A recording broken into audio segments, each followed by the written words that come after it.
from the CBS Bay Area studios, this is KPIX 5 News. Now at noon, shots ringing out on Christmas morning with an officer-involved shooting caught on camera in the South Bay. Good afternoon and Merry Christmas. I'm Makovec, and we are tracking breaking news in San Francisco right now. Hearing reports of an officer involved in a car accident in the Haight-Ashbury neighborhood. We are working to learn more about this car accident and bring you the latest as soon as we get it. Now back to that early morning shooting where one person was killed. It happened in San Jose just before 2:30. Shots fired at the intersection of Lee and Fruitvale Avenues near Sherman Oaks Elementary.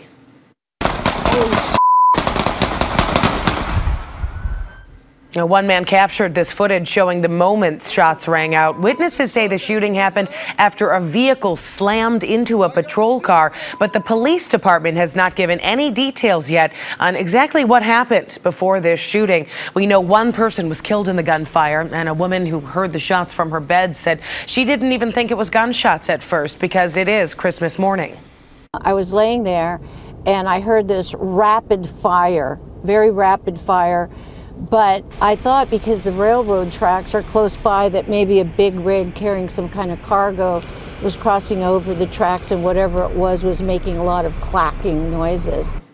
In addition to the person killed, another person was injured in the shooting and taken to the hospital. That person is expected to live.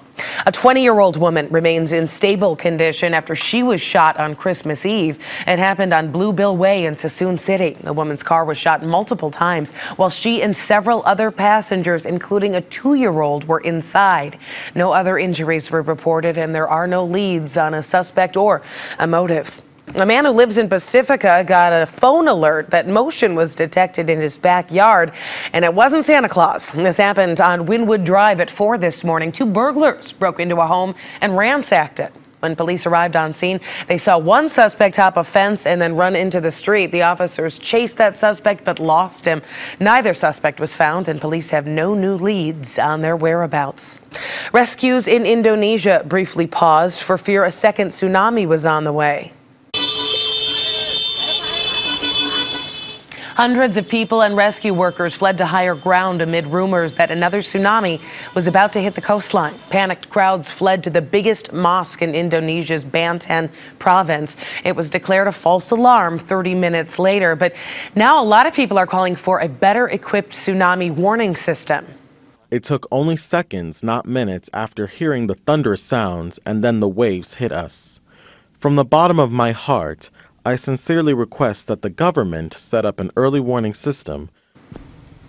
3 days after the disaster, hopes of finding missing loved ones have shifted to prayers for victims.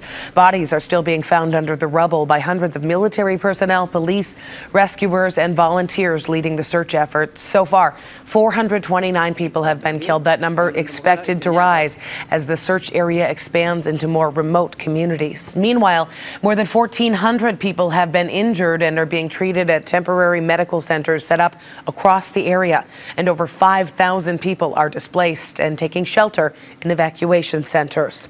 At least 3 people were killed and 11 injured today when suicide bombers attacked Libya's foreign ministry in Tripoli.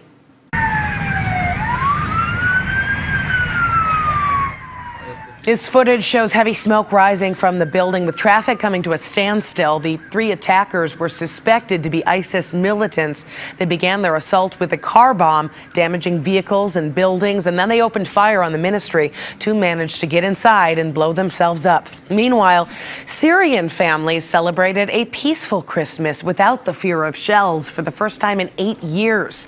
This comes after government forces retook the last rebel strongholds in and around Damascus in April. These glowing streets were empty and dark just a few months ago. Repeated rocket attacks, the ongoing fighting nearby, and frequent blackouts used to keep most people inside. In one of his last acts as governor, Jerry Brown has given over 200 felons the gift of a second chance. On Christmas Eve, Brown issued over 140 pardons and commuted the sentences of 131 convicts. The pardons included Cambodian and Honduran immigrants facing deportation deportation. This is a Christmas tradition for Brown. It began during his first gubernatorial stint back in 1975. When added all together, Brown has granted over 1,300 pardons and 283 commutations over the last 8 years. That is reportedly more than any other governor in state history. Some victims of the Camp Fire are getting a special treat this Christmas Day. The Franciscan Friars of San Domenico Retreat opening their doors to 137 Paradise residents today in support of their perseverance.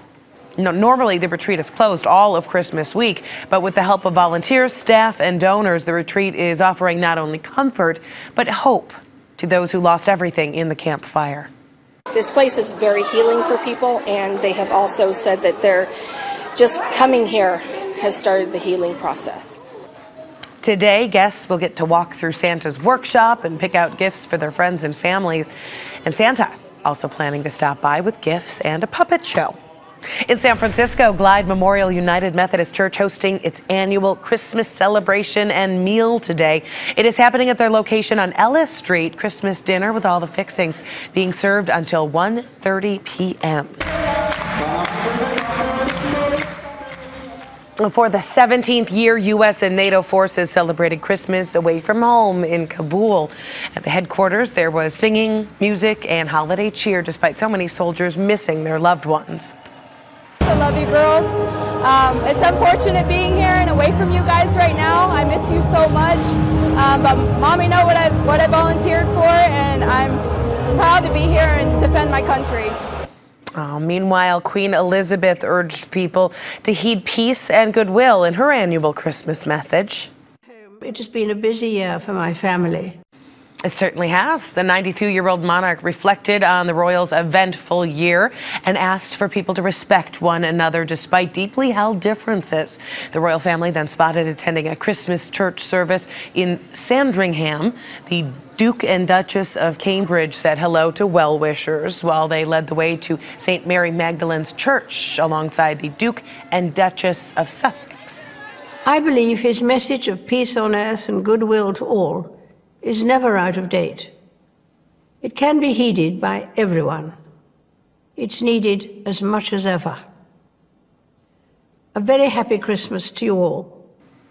Pope Francis also offered his Christmas blessing, preaching for fraternity and peace in various parts of the world.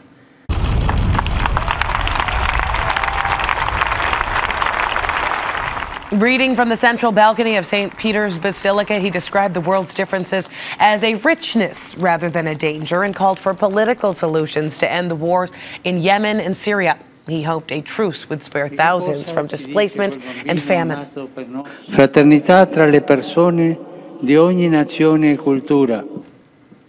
The Pope also cited multiple conflicts in Africa, Venezuela, Nicaragua, and Ukraine, and called for peace and fraternity within the Korean Peninsula.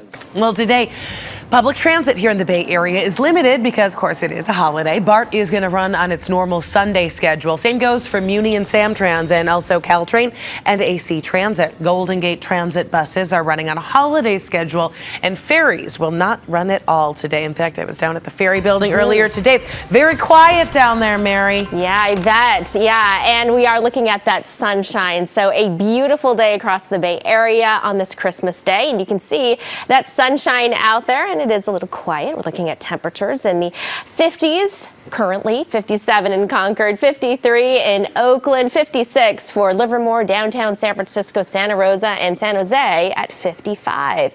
Well, let's talk about the winds because we are still tracking some breezy conditions out there. In San Jose and northwest wind at 15 miles per hour sustained, 14 in Fremont, 13 in Redwood City, 17 mile per hour sustained winds at Half Moon Bay. Looking at 14 in downtown San Francisco, 12 in Oakland and Berkeley, 20 sustained winds, 20 mile per hour sustained winds in San Rafael right now. So the satellite and radar view, we had that strong cold front that brought the rain and the wind behind it. That's why we are looking at those breezy conditions still. But this low will continue to push off to the east, and high pressure will build in not just for today, but actually over the next several days. So Futurecast timing it out. We'll see that sunshine as we head through the rest of your afternoon. As we head through tomorrow, we're still looking dry and plenty of sunshine all the way through the week. Our Futurecast forecast wind gusts just to show you as we go through the rest of our afternoon and for tonight. It'll still be breezy before things start to wind down with the winds by tomorrow. So Futurecast taking you through. We're going to fast forward all the way to New Year's Eve, and it looks dry and great for New Year's Eve. So to ring in 2019 at 7 p.m., we're looking at temperatures in the low to mid 50s, and by midnight 50 degrees. So great weather with partly cloudy skies as we ring in 2019 there. Sunset at 4:56 and our sunrise at 7:23 tomorrow morning. Temperatures this afternoon looking at upper 50s to about 60 in Santa Rosa, as well as for Concord, 58 for San Francisco and 59 for Oakland. So there's that 7-day forecast and what you can expect as we are looking at plenty of sun as we go through the week all the way through Saturday, Sunday, Monday, and even into Tuesday of 2019. Merry Christmas, and thanks for joining us again today. Brian and Melissa will be in tonight at 5.